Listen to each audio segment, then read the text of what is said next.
Are you looking for the very best products to protect your digital privacy? Well, Silent Pocket has everything you need with their patented product line of high-quality Faraday bags, backpacks, clutches, and wallets. Visit silentpocket.com today and receive 10% off your order by using discount code SHAREDSECURITY. Welcome to episode 181 of the weekly Shared Security Show. And joining me this week is the magnificent duo of co-hosts, Kevin Johnson and Scott Wright, who, by the way, is Batman today. Oh, actually, yeah. Coincidentally, I had a call on the bat phone from Nathan, so I thought I'd put the bat signal up. Bat signal up. I'm not sure whether I should like the magnificent duo or just call out that you cheaped out and only came up with a weird description for both of us instead of the normal. Let me come up with two different weird descriptions. Tom's got to be efficient these days. Yeah, I like to switch it up. He's not being efficient. He cheaped out. Yeah, no, it's really about keeping you guys guessing every episode. Yeah. So, okay. So we're having somebody do some work in our house, and they're painting our kitchen cabinets and the walls, and they're putting up a backsplash and all this kind of stuff.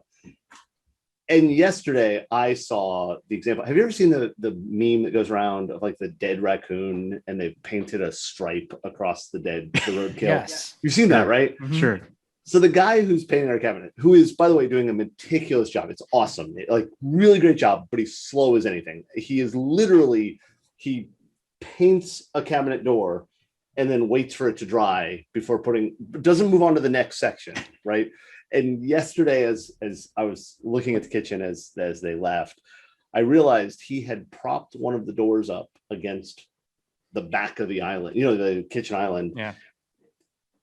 And he had painted around the door. So there is a rectangle on the back of my island that is not painted yet because there was a door leaned up against it. And I want to point out for the people who are wondering, no, the door was not painted. So it's not that he laid like a wet door there and didn't want to mess it up. He hasn't painted it yet, but he painted Well, at least around. he didn't paint half the door up to the height of the counter. Yeah, exactly. Yeah, it is. I am amazed at I don't know how they make any money.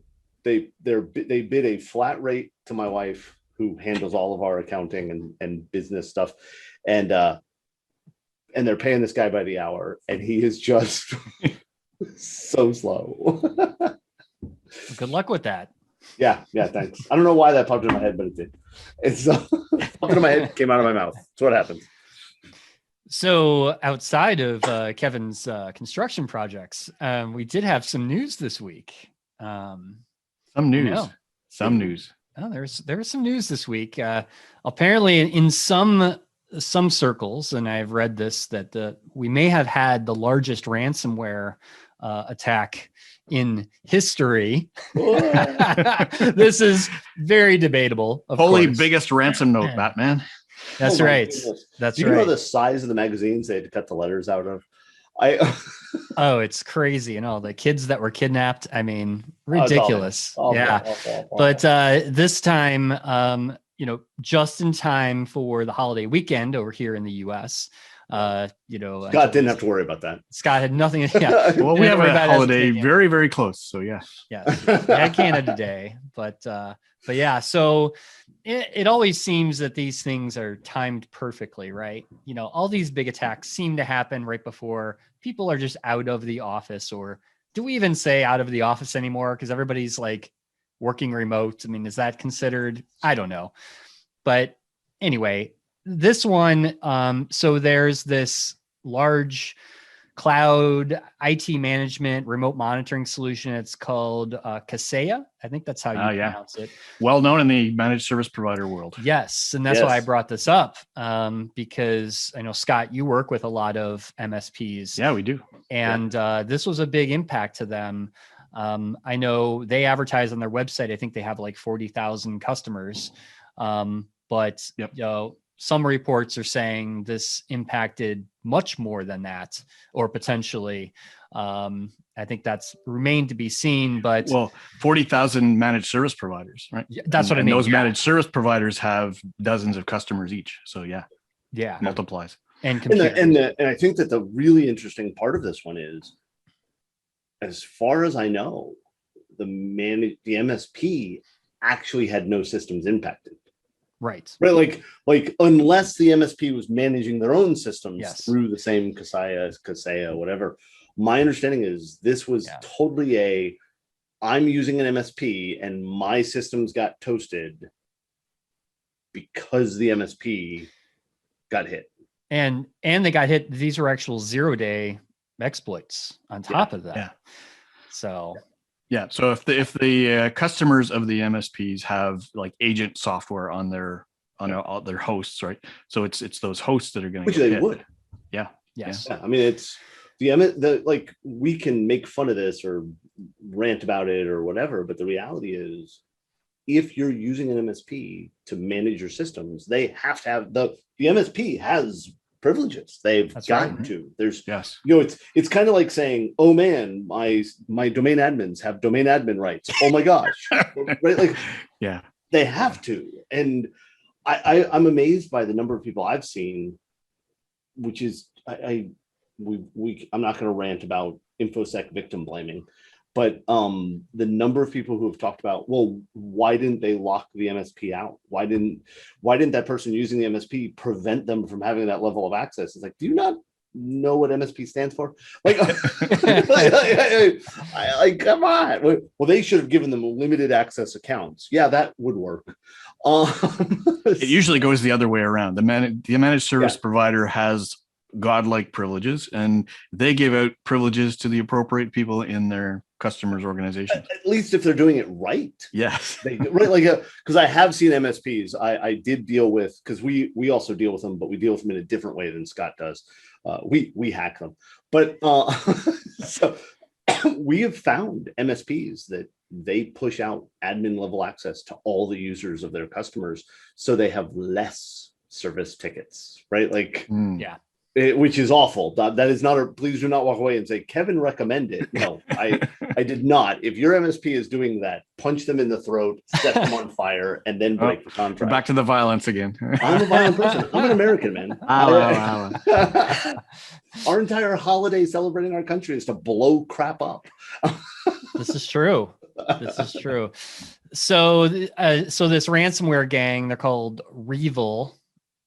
R capital EVIL. But so these guys have, of course, offered, they want $45,000 to decrypt each infected PC, $5 million for a whole domain. Or they did offer, what was it, 70 million? 70 million.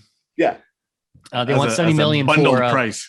For a decryption key to, it'll make it publicly available. So now you said has anybody ever found out how the group themselves pronounce their name? Because I've always pronounced it REvil, or REvil.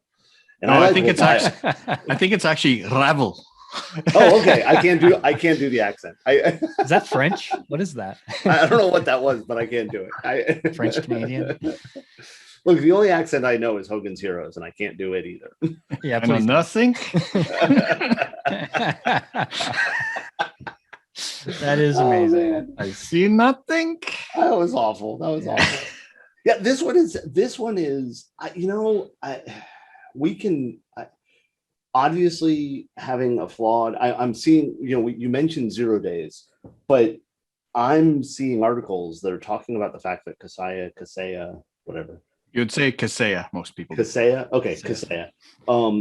Kaseya has vulnerabilities from back in 2015 that their customer portal still had, even though they had fixed it in their software. Like they had fixed the flaws elsewhere, but their customer portal was still vulnerable to these flaws from 2015. So I don't know. That's interesting to me. I do think this is the pile on, though, right? Like, oh man, a vendor got hit. Now let's go find all the bad things about that vendor. I wonder if they have an intern they can blame. Oh, the blaming intern, or that one dude that didn't patch something, Equifax style. Yes, that's how you do. Shame and blame. Hey, I'm a Wasn't CEO. Me, it was this guy. I've already picked which employee I'm going to blame if we ever get hit like this. I haven't told Doug yet that it's Doug, but but it's Doug. best part is I don't think Doug listens to this podcast. So Well, that's good. Nobody tell Doug it's him. Are you sick and tired of getting your credit card or debit card compromised?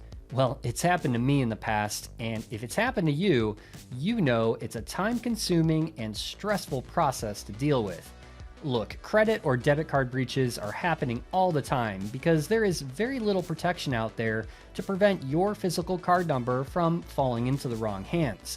Well, there is a great solution to this problem, and that's called a privacy card, which is a tool that masks your bank account information by generating virtual card numbers. So if your virtual card number gets compromised, your real card number won't. And on top of that, you can control all of those reoccurring online payments by deciding who can charge your card, how much, and how often. And the best part, you can pause or close out virtual card numbers at any time, which means you have total control over all of your online subscription and reoccurring payments. And right now, new privacy customers will get $5 to spend on your first purchase. So go to privacy.com/shared security right now to sign up and take back control of your online payments. You want your organization to be secure and compliant and to have a healthy culture, but your employees' lack of awareness makes you vulnerable to data theft, fraud, and compliance penalties. It's frustrating that the boring, static training content that's being used today has failed to improve employees' ability to defend against cyber attacks. At ClickArmor, we know that without using gamification, it's extremely hard to get staff to understand how to avoid threats. Our gamified simulations and challenges have provided a 50% average improvement in thousands of employees' ability to spot phishing threats. Go to clickarmor.ca/shared security to get your free gamified phishing assessment for up to 500 employees. You'll see quickly how gamified simulations can help your team be more resilient and compliant and help avoid costly ransomware and fraud incidents. Let ClickArmor help you go from being an underappreciated, stressed out fall guy to being an innovative leader who's the catalyst for greater productivity in your organization. So moving on to, I love these names that we come up for these exploits and vulnerabilities. This one called PrintNightmare came out. Holy PrintNightmare. Holy Batman. PrintNightmare Batman. I don't mean to be rude, but aren't all printers nightmares? Like, forget the vulnerability. Managing printers is a nightmare in and of itself. This all started with one. Yeah. Office Space, if you remember PC load letter and smashing it in the field with the baseball bats. Yes, I think we all hate printers. I completely If you agree. don't hate printers, that is proof you've never worked in IT. How many do you have in your closet, Kevin? Me, none. We actually just donated all of the old equipment that was here, so I can say 0 old printers. And you shipped all those hard drives out with all the. Oh yeah, we actually purposely put sensitive data on the hard drives. Good. Yeah, we do the opposite. We don't wipe them. We add more. You load them. You load them up. Yeah. And we think that's just, if you've gotten the hard drive, you deserve a treat. I don't know. I mean, it's not like I've taught a forensics class that had active casework on the CD that was handed out to the forensics class. And that's not I did it, but I know somebody who did, and I think it's awesome. That is pretty awesome. Yeah. So just to clarify, though, this was not a vulnerability in a printer per se, but it was a vulnerability in Windows Print Spooler, which is essentially a service that is installed on Windows systems, mainly Windows. This affects domain controllers, servers, Everything. Everything essentially. And they finally released a patch, but the patch isn't good enough. Yes. Yeah, they released a patch, but the patch can be basically, it only addresses one use case or one type of attack. Yeah. There was another attack that was demonstrated by security researchers. And I put that in air quotes if you're not on the YouTube. Appreciate that. I did that for Kevin, by the way. Yeah. So, and what's fascinating about this is the whole thing was, I guess, accidentally leaked. Like there was the proof of concept exploit originally was like accidentally released, and then it just became this management nightmare from Microsoft trying to address the issue. Well, if you read their recommendation, like before the patch was out, they pushed out a recommendation that said, okay, you know, if you can do this, do this thing. And if you can't do that, do this other thing. And I don't know of an enterprise in the world that could do either of those things, right, and still print, right? Like you could fix the problem if every computer that needed to print had a printer attached to the computer. So yeah, that works at my house, but not right. Yeah, it was this one was a bad one. And I think, let's be very clear, printers have always been a security problem, right? Oh, you know, huge. everything from breaking NAC to, you know, all the other different endpoint controls failing because of printers, to sensitive data on the printer. I feel like this is just yet another thing to say to IT teams, stop letting people print. And I know that's not really feasible, right? But who needs printed copies of anything these days? yeah, right? One tablet and a hammer and chisel. Yes, somebody should narrate or dictate is what I mean. Sorry, not narrate. We literally have 2 printers in the company that I'm aware of. One here in the office, one at home.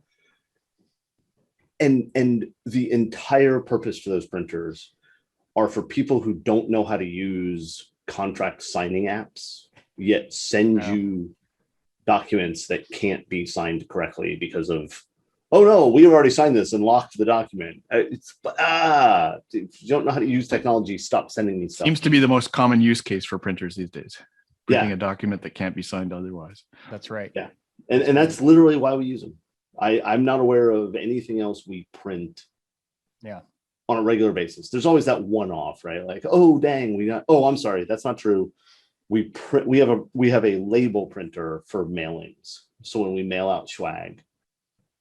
I used to work for a company in Japan, and I can never remember his address, so I always have to print it off and stick it on a I used to work for a company back in the day that actually they had to print out the CEO's emails and give it to him because he refused to use a computer to get his email. So they had to print every single email out. Yeah. This is back in the day. Only 5 years ago, I worked for a customer that one of their executives did that, right? And we have to print off all their emails. I worked for a publishing company that was owned by these 3 lawyers, and 2 of the lawyers would not work on a computer. You had to print everything. They had a secretary that would print things, and for the one guy, you know, there was 2 different secretaries, and they would bring the stuff in and have them, you know, sign things, read things on paper, and then the secretary would then respond to emails and everything else like that. And it always blew my mind that you were able to get to that point where you ran an organization, yet were so dumb that you wouldn't adjust. I don't mean they were dumb because they didn't understand computers. There's lots of people that don't understand computers, but that you were so dumb that you thought the right way to handle your ignorance was to have people print stuff out. Like that just, I don't know. It irritated me. Still irritates me. Can you tell? Just a little bit. Printers, if you can. Okay, you were like, your mouth was moving, but there was no sound. Avoid printers if you can, was what I was saying. Yes, avoid printers if you can. They're just bad. So let's talk more bad stuff. Password manager, Kaspersky password manager in particular. I found this interesting. It is interesting. We'll link this in the show notes. It's a pretty technical write-up that these researchers had found this issue with their password manager. So this kind of gets into maybe a little bit around AppSec and, you know, secure random number generation, right? Which is a big problem when we see in applications all the time, that developers sometimes come up with creative ways of of generating randomness, right? And it ends up that algorithm they create is easily broken, or maybe not easily, but can be broken. And in this case, these guys found a way that you could brute force the passwords. So when you click like auto generate password for like a website through your password manager, they actually found out that they were using the current system time in seconds to basically Not generate. even milliseconds. Yeah. Not even milliseconds. Yeah. And what that means is that every single instance of Kaspersky Password Manager in the world will generate the exact same password at a given second. Yeah. Wow. Yeah. This is one of those things we've always joked around and said that unless your initials are R, S, and A, don't invent new encryption. And while this is not encryption, it is related. And here's the part that blows my mind about this one. Like the article I read was like, well, because there's an animation when you generate a password, it's harder to notice because the animation would change when it generated the password. So it was harder to detect this, which we're not even going to argue the validity of that statement because that just seems wrong. But I didn't do the research myself. But here's the thing that bothers me. Kaspersky didn't have to find it via generating the password on two different machines. They have the source code. Right, like that was said in the article as if this was an excuse why this was okay, that it made it the product. No, it is not. Any competent developer should be able to look at it and say, how are you building the seed? Oh, the time in seconds? You're not a real developer. You're a printer person that is pretending to be a developer. Yeah. I'm sorry, but and maybe this is victim blaming, but dumb. Just well, dumb. Yeah. I mean, a company that is in business to create passwords. Yeah. Well, they're not a company that creates to protect passwords. They are an antivirus company, exactly. endpoint protection company that has now gotten into this business. But I would argue, as an antivirus company, one of their main purposes is to do malware analysis so that they could prevent that malware. And part of malware analysis is decrypting things, decoding things, this type of behavior. While yes, the password manager and the generation of passwords and stuff like that is not their wheelhouse. Understanding how something seeds a random number generator is their wheelhouse. Yeah. This feels to me like what they did is they went on Fiverr and said, hey, we want a new feature of our product. How much would it cost to get this feature written? And some person that is managing their entire livelihood through Fiverr, which is not a bad thing. Like, don't get me wrong. There's great people on Fiverr. There's also weird things on Fiverr. Don't go search on Fiverr. It's just, I feel like Fiverr is where all the people who write the Urban Dictionary things do their job. And but this just feels like, back to the joke you made earlier, we let the intern write the password generation and nobody looked at the code and we published it. So they'll be blaming the intern. Okay. They should be blaming it because this is stupid. Whatever developer, I don't normally say that somebody should lose their job over mistakes, but this is so dumb. I think this developer needs to be fired. Whoever developed this code and whichever developer was responsible for reviewing it, both of them should either be fired or moved into new careers. Or if they Googled a password or a random number generation library and found one. And yeah, I just, man. Stack Overflow. Yeah, Stack Overflow. They went to what is it? Stack Overflow and asked a question. How do I randomly? Oh God, it's just bad. Copy paste the code that some random dude gives you. That's it. They use GitHub Copilot. That's totally what they did. They had a pre-release of GitHub Copilot in 2019, and it recommended API keys from somebody else. And, it's lovely. I know that wasn't an article you put in the list. Yeah. So, So anybody hopefully they get that fixed. I was just going to say, anybody notice the coincidence that the two of the three stories we have today start with KAS, Kaseya, and Kaspersky. Whoa. I did not notice that. And that was not by design. No, the Earth is flat. Oh, no. This is my new conspiracy theory. If it starts with KAS, it's obviously the Earth is flat, and this is malware. Just so everyone knows, Kevin actually does not believe the Earth is flat. He's just God! If somebody thinks I do, I'm hurt. But he is a 5G Wi-Fi access point. Hey, I'm still mad my vaccine did not improve my cell service. It is disappointing. It's so mad. My phone is supposed to get 6G now because I got both shots.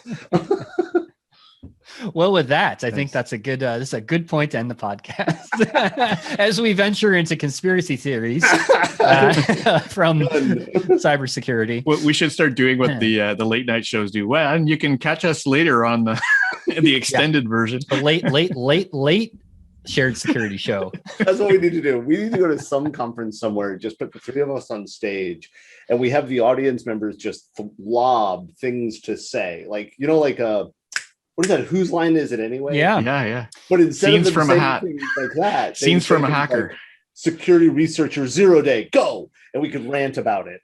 Ooh, Kevin, we used to do that. That was the podcasters meetup at DEF CON every year for a long time. I never went to the podcast, and people threw stuff at us all the time. Like, yeah, it was crazy because we were there with Paul.com and all the big podcasts of the day. Security Weekly? Yeah. Now Security Weekly, but I was right. Security Justice back then. Oh man, my old podcast. I forgot about all that. You're right. Yeah, and people would actually throw alcohol at us. I do find it funny that you mentioned throwing at stuff, since just recently on Twitter, somebody shared the picture of me getting hit in the middle of right between the eyes by that rocket. And for the people who don't know, Tom listened to that, not me. What? No, he shared it, but you're who shot the rocket at me. I did. for everybody who doesn't know, that rocket was shot by Tom Eston. Yes, it was. It was a great shot. You were obviously a Marine. Well, I was sitting next to Rob Fuller, and he couldn't even believe it. He's like, I can't believe you just hit him square right between the eyes. Well, that is part amazing. of that was because Rob kept throwing stuff and missing. That's true. And then I actually hit you. it hit perfect. It was like right between the eyes. So sorry. Something you can no longer do in a virtual meeting or conference. You can still throw stuff at me, but you're just hitting your own monitor. All right, guys. Well, awesome.